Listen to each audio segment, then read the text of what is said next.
पीट के कहते हैं कि ये देश युवाओं का देश है और है भी युवाओं का देश। मैं तो आपसे ही पूछ रहा, अरे आपको क्या दे दिया मोदी जी ने? इस देश में सांस लेने के लिए हवा नहीं छोड़ी, पीने के लिए पानी नहीं छोड़ा, खाने के लिए शुद्ध खाद्यान्न नहीं छोड़ा, आपके लिए शिक्षा व्यवस्था नहीं छोड़ी, आपके लिए रोजगार नहीं छोड़ा, और आप कह रहे कि मोदी जी विश्वगुरु बना देंगे देश को। अरे शर्म आनी चाहिए अगर लोग इस तरीके की बात करते हैं। भुखमरी में आज भुखमरी में हमारा कहाँ नंबर है, महंगाई में हमारा कहाँ नंबर है, और जो विश्व के डंके की बात करते हैं। नमस्कार, मैं आपके साथ राज सिंह भाटी और आप देख रहे हैं राज न्यूज़ एक्सप्रेस और राज न्यूज़ अमृतवाणी।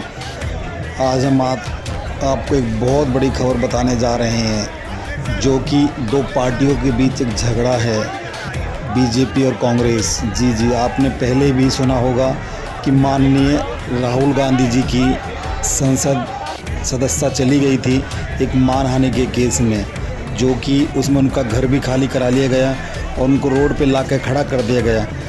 कल सर्वोच्च न्यायालय ने उनको उस पर स्टे लगाते हुए उनको सदस्यता वापस की और कल उनको एक बड़ी जीत मिली है।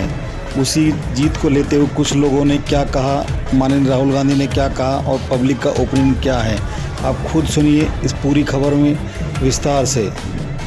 आप सबका यहाँ बहुत बहुत स्वागत। आज नहीं तो कल, कल नहीं तो परसों सच्चाई की जीत होती है। मगर जो भी हो, मेरा रास्ता तो क्लियर है। मुझे क्या करना है, मेरा क्या काम है, उसके बारे में मेरे दिमाग में बिल्कुल क्लैरिटी है। जिन लोगों ने हमारी मदद की और जनता ने जो प्यार और सपोर्ट दिया, उसके लिए मैं बहुत बहुत धन्यवाद करता हूँ। Thank you. उसका क्या कहना चाहोगे, क्या है? देखिए, लोकतंत्र में जिस प्रकार राहुल जी की आवाज़ को दबाने का प्रयास षड्यंत्रकारी शासन ने व्यवस्थित तरीके से किया था, आज माननीय सर्वोच्च न्यायालय के फैसले ने उस आवाज़ को फिर से जनता के लिए, समाज के लिए और देश की प्रगति के लिए, संसद से लेकर सड़क तक बोलने के लिए आज लगाई। आज कांग्रेस कार्यकर्ता समझता है कि देश के अंदर केवल यही आवाज़ जो है, जो आम जनमानस की आवाज़ बनकर इस सत्ताशाही शासन को उखाड़ देंगे। पार्लियामेंट में जाएंगे सोमवार को, ये फैसला राहुल जी करेंगे, हमारा शीर्ष नेतृत्व करेगा, लेकिन जनता चाहती है कि राहुल जी पार्लियामेंट में बोले और इस तानाशाही सरकार हर समय पे, चाहे वो नोटबंदी में हो, कोरोना में हो, जीएसटी में हो और किसान की आवाज़ हो, राहुल जी ने हर आवाज़ को उठाया है, आगे भी हर आवाज़ को उठाएंगे। आपका शुभ नाम? राज सिंह गुजर, प्रवक्ता हरियाणा कांग्रेस।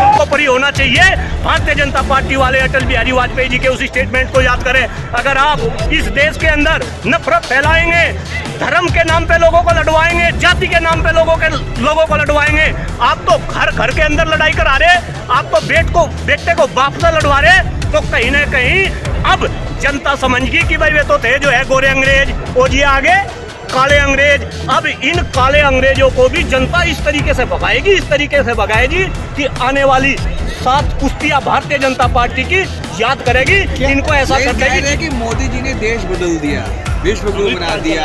भाई आप यहाँ इतने सारे मीडिया बंधु खड़े और आप में से मोस्टली यंग है।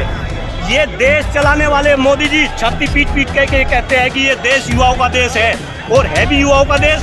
मैं तो आपसे ही पूछ रहा, अरे आपको क्या दे दिया मोदी जी ने? इस देश में सांस लेने के लिए हवा नहीं छोड़ी, पीने के लिए पानी नहीं छोड़ा, खाने के लिए शुद्ध खाद्यान्न नहीं छोड़ा, आपके लिए शिक्षा व्यवस्था नहीं छोड़ी, आपके लिए रोजगार नहीं छोड़ा, और आप कह रहे कि मोदी जी विश्वगुरु बना देंगे देश को। अरे शर्म आनी चाहिए अगर लोग इस तरीके की बात करते हैं। भुखमरी में हमारा कहाँ नंबर है, महंगाई में हमारा कहाँ नंबर है, और जो विश्व के डंके की बात करते हैं, उनकी निगाह सुप्रीम कोर्ट के डिसीजन पे टिकी थी, और जैसे ही सुप्रीम कोर्ट ने अपना डिसीजन दिया, आज देश के साथ साथ विदेशों में भी जो भारतीय है, उनके चेहरे भी जो है खुशी के मारे जो है झूम उठे। कहीं पहले भी आप मोदी भक्त रहे हैं, पहले इसका मतलब? हाँ, क्यों? मुझे तो लग रहा आप भी मोदी भक्त होंगे। अरे इस देश में इतने सारे मोदी भक्त थे, जब तो मोदी जी आए। पहले ये ऐसे जो है इंदिरा गांधी जी के जो है कांग्रेसियों के भक्त थे। विश्वास कैसे टूट गया आपका मोदी जी से? क्यों? मेरा विश्वास नहीं, आपका नहीं टूट गया। अरे अब तो सबका विश्वास टूट गया। आप भी तो घर घर मोदी, हर हर मोदी की बात कर रहे थे।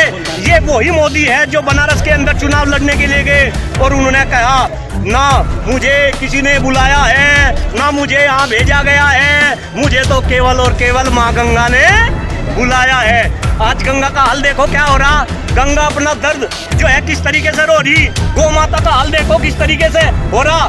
देश के अंदर ये दंगे करवा रहे। मणिपुर पिछले 3 महीने से जल रहा, हरियाणा जलने लगा, चिंगारी दिल्ली तक पहुंच रही और ये मोदी जी है कि बोलने को तैयार नहीं। जब ये बात मुझे समझ आ रही, आपको समझ आ रही, क्या हिंदुस्तान के 142 करोड़ लोगों को ये बात नहीं समझ आ रही? पब्लिक है, ये सब जानती है अंदर क्या है बाहर क्या है, ये सबको पहचानती है। तीसरी पंचवर्षीय जो आएगी इनकी, उसमें सारे काम पूरे हो जाएंगे या अधूरे काम है? हाँ, बस ये भी बात लोगों को समझने की जरूरत है। जब ये 2014 में आए और जैसे वादे इन्होंने करे, मैं बिल्कुल गंभीरता से बता रहा, मोदी जी तो पता नहीं सही कहे या गलत कहे कि ये देश विश्व गुरु मैं बना दूंगा, लेकिन अगर 2014 में जो वादे करे थे, अगर मोदी जी उनमें से 50% वादे पूरे कर देते तो ये देश हकीकत में विश्व गुरु बन जाता। लेकिन 2014 में आने के बाद 5 साल तक जो है वादे पूरे नहीं हुए। इसके बाद 2019 का चुनाव आया, 2014 में पब्लिक बहकी, फिर 2019 में भी इन्होंने बहका ली। लेकिन अब 9 साल हो गए और 10 साल हो जाएंगे। अब जब 1 साल बाद चुनाव आएगा, अब ये पब्लिक बहकने वाली नहीं है। अरे ये तो ऐसी पब्लिक है, अंग्रेजों को भगा दिया, ये तो काले अंग्रेज आ रहे हैं, इन्हें भी भगा देंगे। और मैं यहाँ पे अटल बिहारी वाजपेयी जी का एक स्टेटमेंट याद दिला रहा। उन्होंने संसद के अंदर कहा था कि पार्टियां आएंगी जाएंगी, सरकारें बनेंगी बिगड़ेंगी, लेकिन ये देश स्वरूप। सर, राहुल गांधी जी को अभी रियायत मिली है कोर्ट से, उसमें क्या कहना चाहोगे? अभी बेल नहीं सर, ऐसा है, राहुल गांधी जी बेल पे तो है, इसलिए हुआ है, लेकिन हम आगे भी जीतेंगे। हमें विश्वास था कि हमें जो सुप्रीम कोर्ट में जाके न्याय मिलेगा। उनका फटाफट मकान खाली करा देंगे, सब कुछ ये सब अलग कर दिया।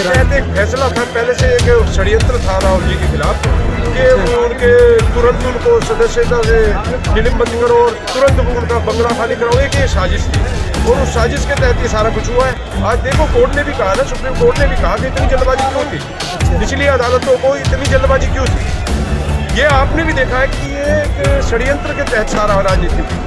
ऐसा तो नहीं है कि अदालत भी के प्रेशर में है। उन्हें हम तो मानते हैं, हमने तो ये माना है कि गुजरात में जो भी जुडिशरी थी वो प्रश्न चिन्ह लगा हुआ था उन पे, वो संदेह के घेरे में थी। ये आज बिल्कुल सामने आ गया है।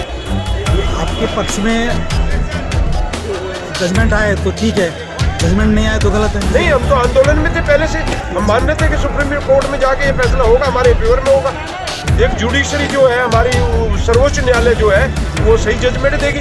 वो राज्य सरकारों के दबाव में, गुजरात में हुआ जो कुछ हुआ तो राज्य सरकारों के दबाव में हुआ।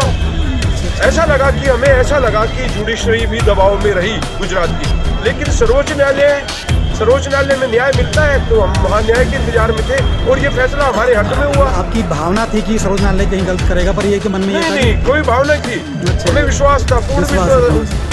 खबर देखने के लिए आपका धन्यवाद। चैनल को लाइक करें, शेयर करें, सब्सक्राइब करें और ज़्यादा से ज़्यादा फॉरवर्ड करें। ऐसी ताज़ी खबर देखने के लिए हमारे साथ बने रहें। राज न्यूज़ एक्सप्रेस को और राज न्यूज़ अमृतवाणी को जल्दी से सब्सक्राइब करें। प्लीज़ करिए सब्सक्राइब करिए। धन्यवाद।